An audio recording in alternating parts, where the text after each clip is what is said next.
paz do Senhor a todos. Hoje iremos dar início à segunda lição da série Encontros com Jesus. E nossa lição de hoje vai se encontrar no Evangelho de João, no capítulo 9, e vai dizer sobre a cura do cego de nascença. E diz assim: E passando Jesus, viu um homem cego de nascença. E os seus discípulos lhe perguntaram, dizendo: Rabi, quem pecou, este ou seus pais, para que nascesse cego? Jesus respondeu: Nem ele pecou, nem seus pais, mas foi assim para que se manifestem nele as obras de Deus. Amados, por vezes, o ser humano, ele procura buscar culpados para os sofrimentos. E com os discípulos não foi diferente. Logo, na sua caminhada com Jesus, eles viram um homem que era cego de nascença e fizeram uma pergunta para Jesus: quem nasceu cego? Este ou os pais dele para que ele nascesse cego? E Jesus respondendo que nem ele nem os pais, mas que foi assim para que se manifestassem nele as obras de Deus. Vimos aqui que eles queriam saber a respeito do pecado, né? Mas uma dúvida vem à nossa mente quando se fala que quem pecou, né? Ou ele ou seus pais. Como poderia uma criança antes do seu nascimento cometer um pecado? Este é o primeiro ponto que nos trazem uma dúvida, né? Poderia uma criança antes do seu nascimento pecar? E gera uma questão de pensamentos, né? E Jesus, ele logo quebra esse paradigma, falando que foi assim para que se manifestasse nele as obras de Deus. E quais seriam as obras de Deus? Lá em João, no capítulo 6, vai dizer assim, a partir do verso 29, vai dizer assim: Jesus respondeu e disse: A obra de Deus é esta, que creais naquele que ele enviou.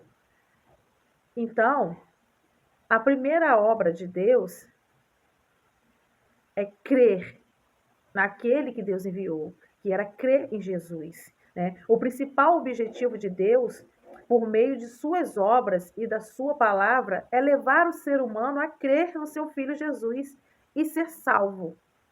Então, aquela enfermidade que aconteceu com aquele homem, né, era para que se manifestasse a obra de Deus através dele. Era para que levasse as pessoas, os discípulos, a crer que Deus enviou o seu Filho para a salvação da humanidade.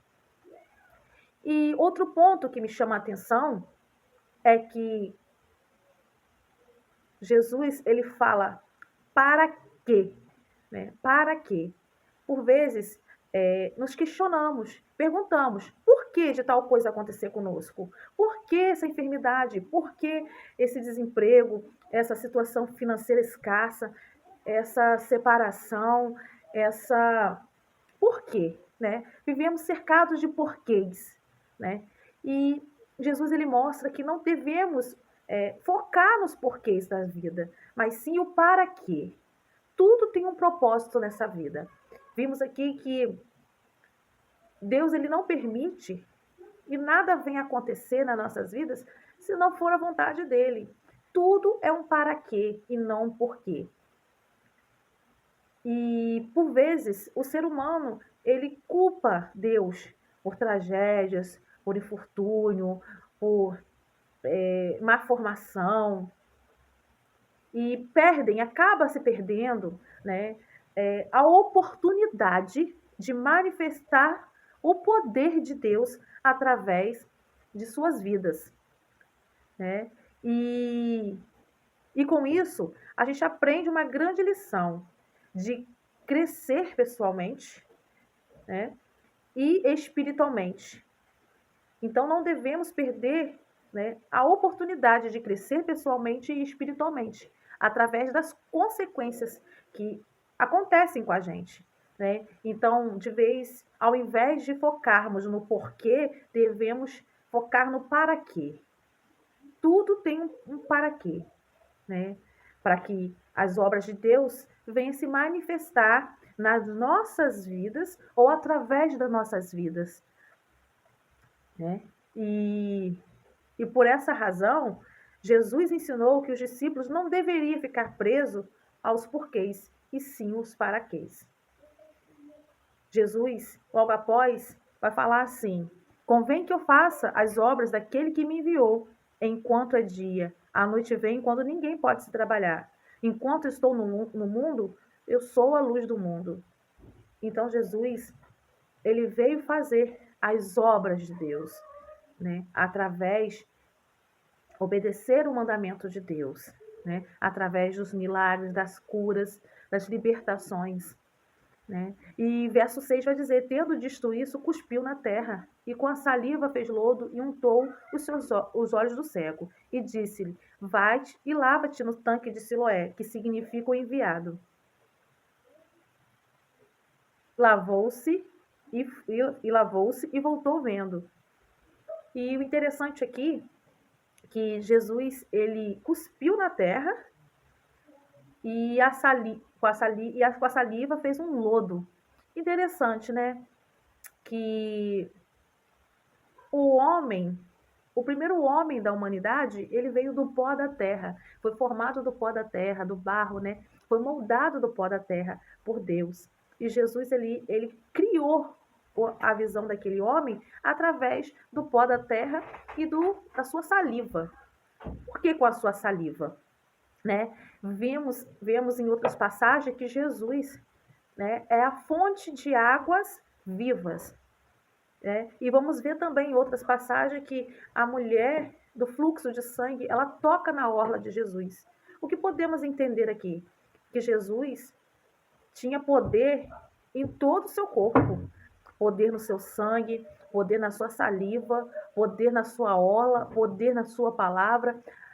Jesus era todo em poder, através da sua glória, da manifestação, da presença do Espírito Santo, né? Da autoridade concedida por Deus, existia poder em tudo que Jesus operava, na sua palavra, na sua ordem, na sua saliva, na sua orla, existia poder de Jesus. Então, quando Jesus deu uma ordem para que ele fosse lavar no tanque de Siloé, ele foi, lavou e voltou vendo. Vimos aqui também a obediência daquele homem em cumprir uma ordem de Jesus. E ele obedeceu. E Siloé significa o enviado. Então, o enviado seria quem? Jesus. Jesus foi enviado para manifestar naquele homem as obras de Deus. E verso 8 vai dizer que os vizinhos e aqueles que dantes tinha visto que era cego, diziam: não é aquele cego que estava sentado e mendigava? Uns dizia: é este, e outros: parece-se com ele. E ele dizia: sou eu. Vimos aqui que quando, né, se manifesta o poder de Deus em nossas vidas, tudo se torna diferente, tudo muda. Né? A forma de andar, de falar, de agir, no proceder, tudo muda.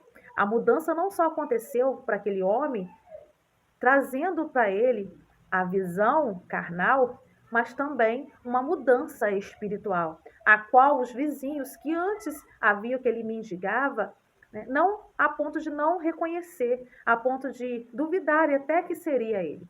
Né? E houve aquele questionamento. Uns diziam que era ele, outros parece-se com ele, e ele afirmando: sou eu. No verso 10 vai dizer: diziam-lhe, pois, como te abrir os olhos? E ele respondendo disse: o homem chamado Jesus fez lodo e untou-me os olhos. E disse-me: vai ao tanque de Siloé e lava-te. Então fui, lavei e vi. Tremendo, né? E E aí houve um questionamento, né? Os fariseus querendo saber como havia ele sido nascido cego, agora está vendo, e fizeram perguntas e perguntas a ponto de chamarem os pais dele para que confirmasse se realmente aquele homem havia nascido cego e se houve realmente um milagre. E no verso 20 vai falar assim: seus pais lhe responderam e disseram-lhe: sabemos que este é o nosso filho e que nasceu cego, mas agora vê, não sabemos, ou quem lhe tem aberto os olhos. Não sabemos, tem idade, perguntai-lo a ele mesmo e ele falará por si. Seus pais disseram isto porque temiam os judeus, porquanto já os judeus tinham resolvido que se alguém confessasse ser ele o Cristo, fosse expulso da sinagoga. Por isso que os seus pais disseram: tem idade, perguntai-los a ele mesmo. Então, por temor, né, por medo dos fariseus, eles ali atribuíram a responsabilidade para o próprio filho, né? Perguntai a ele, pois ele já sabe responder por si, né? E aí no verso 24, vai dizer que chamaram, pois, pela segunda vez o homem que tinha sido cego e disseram-lhe: dá glória a Deus, nós sabemos que este homem é pecador. Respondeu ele, pois, e disse: se é pecador, não sei. Uma coisa sei, que, havendo eu sido cego, agora vejo. Tremendo, né? Então, os fariseus tentaram acusar Jesus, dizendo que era pecador. E aquele homem imediatamente falou: se é pecador, eu não sei. Eu só sei de uma coisa, que havendo eu sido cego, agora eu vejo. E o interessante é que, mais à frente, ele vai falar algo tremendo, né? E vai dizer assim: tornaram a dizer-lhe, que te fez ele? Como te abriu os olhos? 27, respondendo-lhe, já vô-lo disse, e não ouviste? Para que o queres tornar a ouvir? Quereis porventura fazer-vos também seus discípulos? Então o homem tinha dito: eu já te disse, ele fez o lodo, me untou, e vocês não entenderam? Por acaso vocês querem ser discípulo, né, de Jesus? Com as minhas palavras, eu conjecturando aqui, né? Então olha o que ele responde para aquele homem. Então os injuriaram e disseram: discípulo dele sejas tu. Nós, porém, somos discípulos de Moisés. Nós bem sabemos que Deus falou a Moisés, mas este não sabemos de onde é. Então, eles falaram que eles eram discípulos de Moisés, porque eles sabiam que Deus havia falado com Moisés. Mas com Jesus, eles não sabiam que Deus falava com Jesus. Mas olha só que interessante aquele homem. Ele responde para os fariseus. No verso 30, o homem respondeu e disse-lhe: nisto, pois, está a maravilha, que vós não sabeis de onde ele é, e contudo me abriste os olhos. Ora, nós sabemos que Deus não ouve pecadores, mas se alguém é temente a Deus e faz a sua vontade, esse ouve. Em outras palavras, ele estava dizendo que a oração do justo surte muito em seus efeitos, né? E ele disse que sabemos que Deus não ouve pecadores, mas se ele foi capaz de operar esse milagre, fazer ele enxergar, uma vez que ele não tinha visão, é porque ele veio da parte de Deus. E ninguém nunca operou este milagre. E aí, olha o que ele fala no verso 32. Desde o princípio do mundo, nunca se ouviu que alguém abrisse os olhos a um cego de nascença. Se este não fosse de Deus, nada poderia fazer. Responderam eles e disseram-lhes: tu és nascido todo em pecado e nos ensinas a nós? E expulsaram-no. Jesus ouviu o que tinha expulsado e, encontrando-lhe, disse: crês tu no Filho de Deus? Ele respondeu e disse: quem é, Senhor, para que eu nele creia? E Jesus lhe disse: tu já o tens visto, e é aquele que fala contigo. Ele disse: creio, Senhor, e o adorou. Aleluia. E disse-lhe Jesus: eu vim a este mundo para juízo, a fim de que os que não veem, vejam, e os que veem sejam cegos. E aqueles fariseus que estavam com ele, ouvindo isso, disseram: também nós somos cegos? Disse-lhe Jesus: se fosse cegos, não teríeis pecado, mas como agora dizeis: vemos, por isso os vossos pecados permanecem. Amados, aprendemos aqui que o pior cego é aquele que não quer enxergar. Aquele homem nascido cego, ele foi-lhe aberto os olhos, né, carnais, os olhos naturais e os olhos espirituais. Ele pôde enxergar que Jesus veio através, amando de Deus, através do Pai, né? E ali ele entendeu que se ele não fosse, se ele não viesse da parte de Deus, ele não poderia fazer nada. E aquele homem não só ele teve a visão natural como a espiritual. E Jesus aqui, no verso 35, ele termina de concluir a manifestação, né, da obra de Deus, que é crer que Jesus ele veio para salvação. E aí Jesus ele completa: crê tu no Filho de Deus? Você crê? E ele respondeu: quem ele é para que eu creia? E ele creu e adorou a Deus.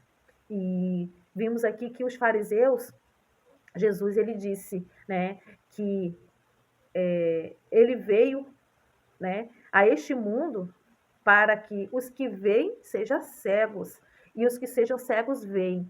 Né? Em outras palavras, Jesus estava dizendo que aqueles que não enxergam, aqueles que não têm visão, eles vão passar a ver. E aqueles que veem vão ficar cegos. Né? Em outras palavras, né, os fariseus ali, eles estavam rejeitando, ignorando. Eles até sabiam que Jesus ele operava, sabiam que Jesus ele vinha da parte de Deus, mas eles não queriam aceitar Jesus.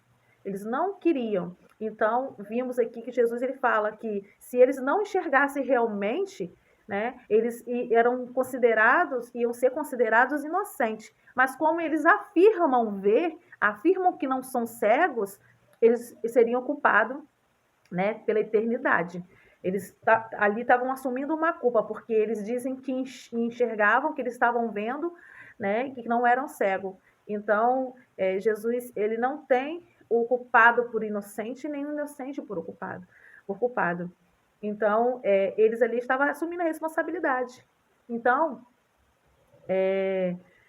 vimos aqui que quando o homem ainda estava cego, só havia ouvido a voz daquele que curava, né? Ele não havia tido a alegria de conhecer a face do Senhor Jesus. Por isso o Messias foi ao seu encontro novamente.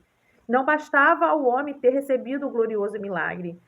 Era preciso ter a fé fundamentada para suportar as perseguições, as renúncias, as perdas que viria pela frente. De igual modo, todos os dias, de diversas formas, o Altíssimo tem ido ao encontro daqueles que recebem milagres importantes, mas passageiros. Eles têm nos mostrado a necessidade urgente de um novo nascimento, para que possam permanecer obedientes e salvos até o fim.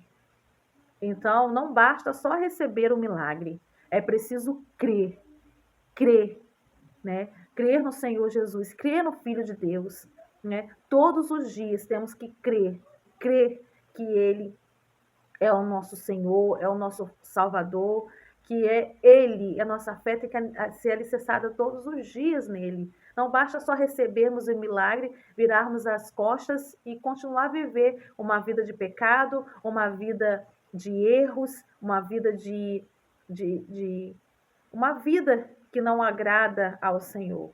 Todos os dias temos que alicerçar nossa fé em Jesus e fazer aquilo que agrada, aquilo que apraz o nosso Senhor. Então, a cura do cego, né, nos mostrou vários sinais de que Jesus era o Messias. Né? O primeiro sinal identificava aquele que veio tirar das trevas e dar luz ao mundo.